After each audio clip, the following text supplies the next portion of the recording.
Now, before I start this video, this topic is going to be a little bit more serious. So I really want you guys to watch it with the mindset of like taking a break when it's getting too much. Huge trigger warning. We're going to be talking about some content here that is a lot, very heavy. For some people, this has been their life experience. So make sure you read what your body is feeling when it becomes activated. When things are coming up for you, take a step back, but let's get into it.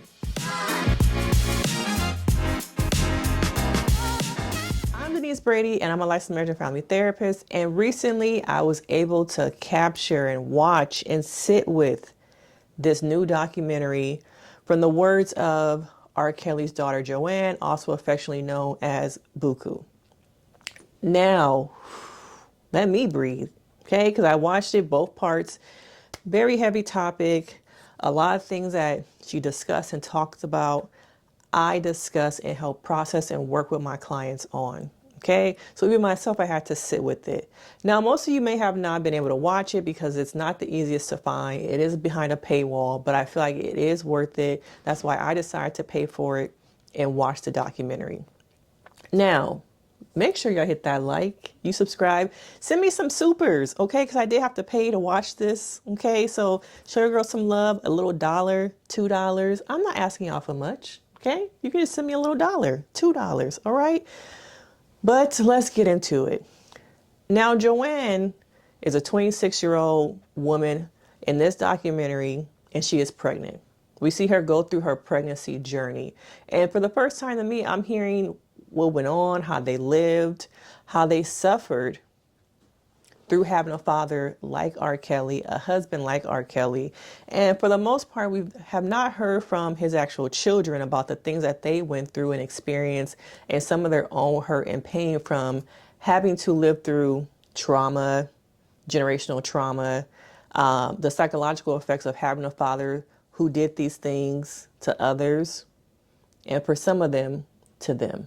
Okay? Now, Joanne is telling her story, and as I'm watching this, I'm like, wow, this woman has gone through so much.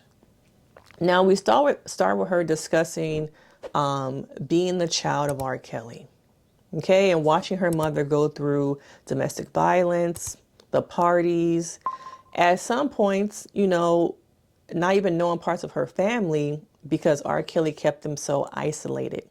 Okay. And in the beginning, they discussed how one day her mom decided it was time to go. The bravery and the courage it took her mom to find a site in the night, I'm leaving. And from Joanne's words, she did not even know what was going on. Her mom just said in the middle of the night, we got to go, we're leaving. And the kids didn't know what was going on.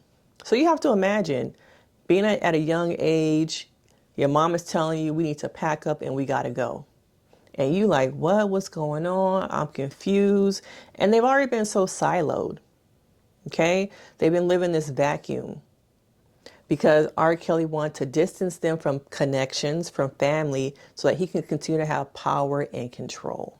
So now being pregnant, looking at this from a therapist's perspective, it almost felt like her pregnancy, the new life that was coming in, was also a new life for her and her siblings.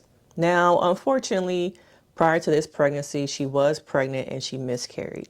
Okay? And y'all, HIPAA. Unfortunately, at that hospital visit, when she found out there was no heartbeat, a nurse decided to leak her medical information. Okay? Now imagine, at this age, you're in your 20s, you've already gone through so much, and we're going to get deeper into what she has gone through. But you have a miscarriage. You're young, you're full of life, you're looking forward to being a mother. She says often she always wanted to be a mother. She always imagined she would be a mother. And you go to this visit and there's no heartbeat.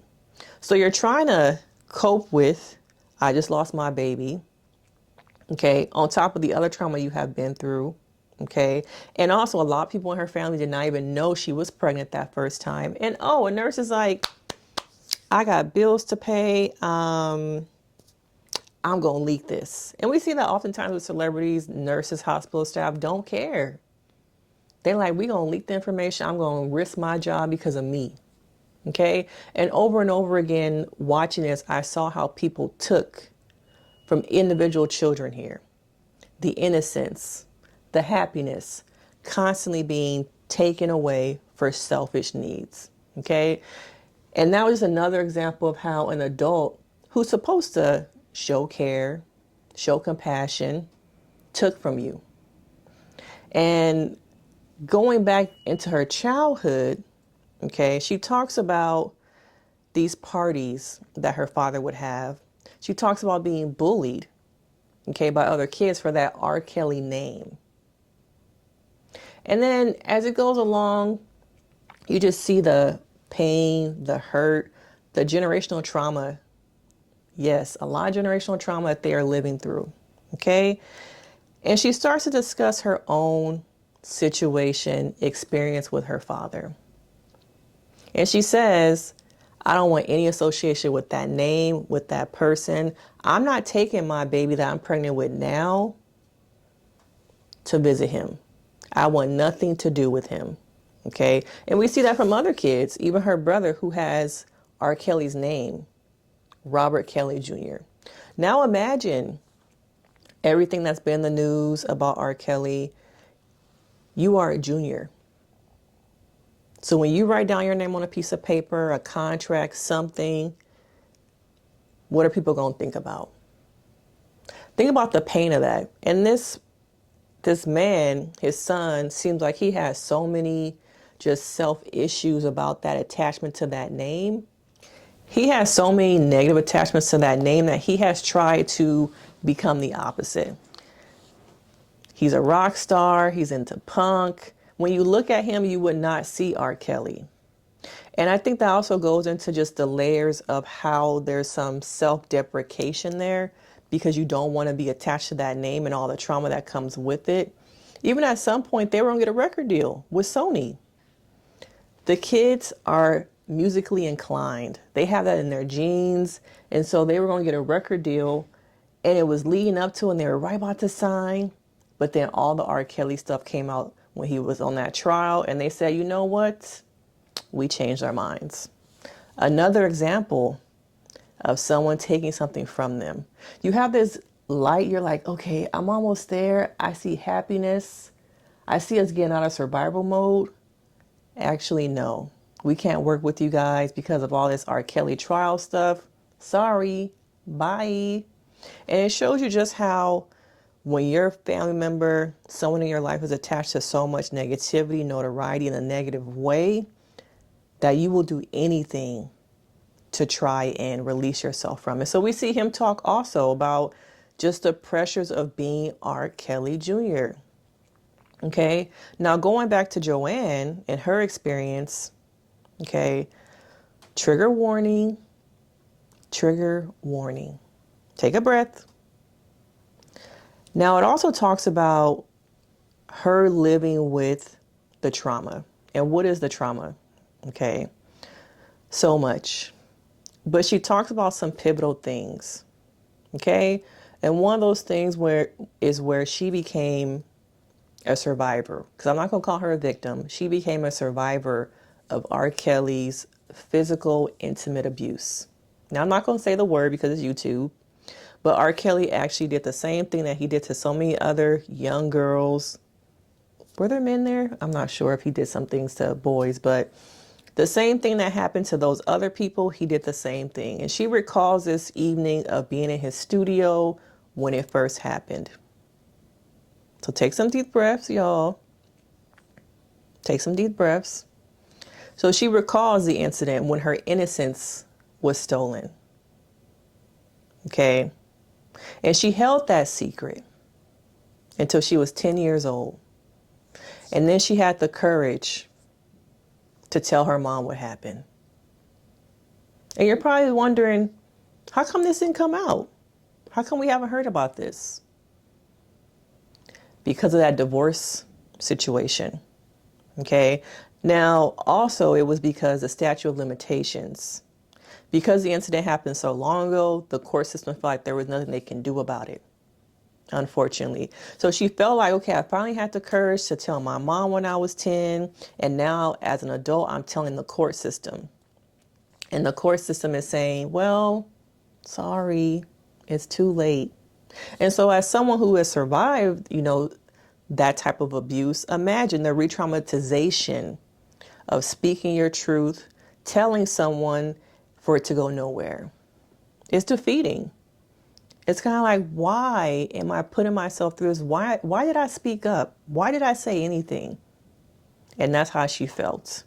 And as a child, she reminisces and talks about how she coped through the trauma with her father, the tapes, the court case, her mom being in a domestic violence situation, being bullied, all of this cesspool of trauma. How do some people cope? Drinking, isolating, and some people. So one day she's washing her hands. I think she said she was in a Target bathroom washing her hands, and her mom comes in and she's like, what are those? And she sees all of it. All of the hurt, all of the pain, all of the self-soothing she has done.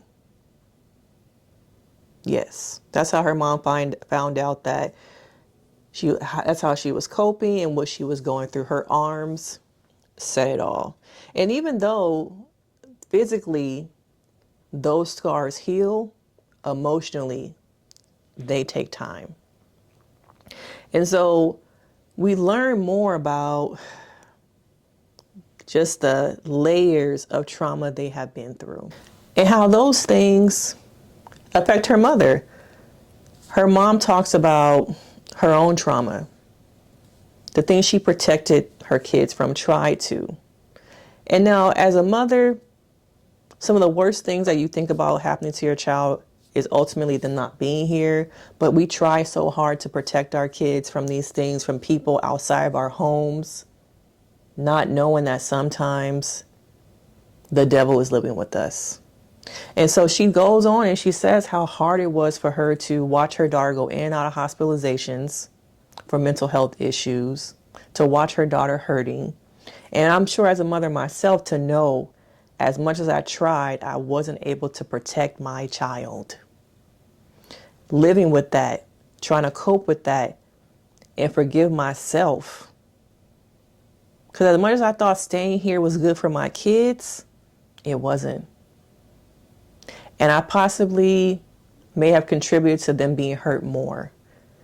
That is deep, deep rooted pain right there. Deep, deep, deep, deep. Okay. So in her childhood, her teenage years, she really struggled. Joanne struggled to try and just be. When you have your innocence stolen, that moment, like she said in the doc, changes your life forever. I don't think you ever really become the same person again. I don't think you ever really have that innocence given back to you because someone chose for their own selfish needs to take it away from you.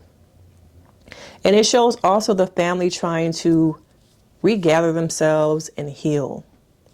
And this new baby, a son, who she chose to give him the same name as her,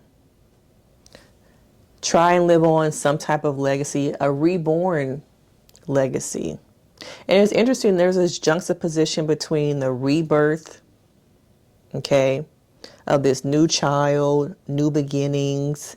And also I thought it was interesting how music is really their life and they want to be a part of music and they want to have a career in that. But with the music, I feel like there's just so much trauma with that also. So it's like you have these things, like you want to be a part of the music game. You want to be in that career. You were born literally into it. But there's also so much trauma associated with that. So how can I heal myself or be trying to heal and also going into something that also causes so much trauma? That is my question. Like, how do you bridge the gap here? Is it possible to be a part of the music industry, but knowing that all the trauma that it also brought you, the things you saw, the things you witnessed over and over again? And so it's a really great documentary about someone really being vulnerable, transparent, from the words of their kids. I think we've seen their mom be on reality TV shows. We've seen documentaries about R. Kelly. We've seen survivors speak their piece and talk about him, but we've never seen actually the children talk. Okay. And not only does, this type of abuse affect one person, but affects the ecosystem of the whole family. And we see just how much pain the other siblings are in because of what Joanne went through. Everyone around is just wondering, how is she still surviving? They're also at times fearful. The mom, for sure, is fearful that one day she might get a call that her daughter is no longer here, or any of her children, because of the things they saw, the things that they witnessed. And it just shows you,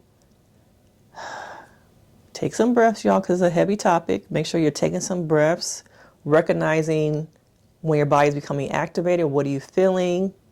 Where are you feeling it? Take some deep breaths. Hold it.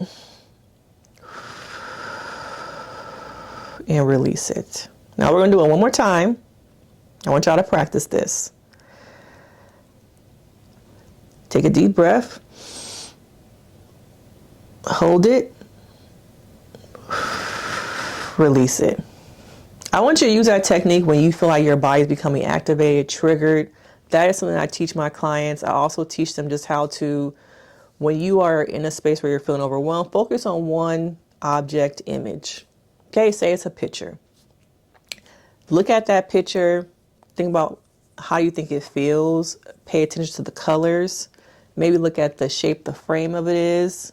Okay, focus on some kind of object in the room to distract you and take you away from maybe what is having you become triggered or activated, and focus on this other thing to kind of calm you down, recentered, and have your emotions go from here down. If you're not able to walk away, say you're in a meeting or something, that is a technique when you are in a space where, okay, I can't take a break because of the environment that I'm in. But yeah, it's really heavy. We don't talk enough about how that type of abuse affects communities of color. Oftentimes, you got to keep it a secret. You're taught to be a secret. And as you get older, you're so conditioned about being somebody's secret. You might be in relationships where you're a secret. You put up with the bare minimum because that was what was shown to you. That was what was given to you. And pain is love. The pain that whoever took from you, that same pain is how you filter into relationships. Allowing people to treat you bad. Thinking that hurt love is healthy love when it's really not. And just how we have to stop keeping secrets. We have to stop what stays in this house, stays in this house. It's okay to speak up. Okay. There are a lot of people here in this video in the world who are going through the same situation with boyfriends, they mama boyfriends, uncles, grandfathers. Even women are perpetrators, not just men. There are women out there who are perpetrators, but we don't talk enough about how we got to talk about it. We have to stop being shamed. We have to stop being led to just be a secret. There's a lot of shame, guilt associated with coming forward, but also, do you really want to still continue to be back here, not really living your life, living a life of fear because this person has control over you? I don't think you do. But I hope that you guys all watch the documentary. It's really good. It shows you just like the levels of how generational trauma, that type of abuse, impacts survivors and their families. And even though for many people they have removed themselves, or we're not hearing so much about R. Kelly anymore, we're focused on Diddy. Okay, those wounds of your father are still there. Those wounds of R. Kelly for so many people are still there. And I'm sure there are people who have not even shared their stories out of fear, out of, well, what's the point? He's in jail. Why should I share my story? They're not going to do nothing. But your experience matters. Your words matter. Okay. So once again, let's end with a little, let's roll our shoulders. Let's do one more breathing exercise. This time I want you to hold it in your stomach. So take a deep breath, hold it in your stomach. 1, 2, release. And I will see you guys in the next video. Make sure you like, you subscribe, do something good for yourself, and I will see you in the next video. Bye.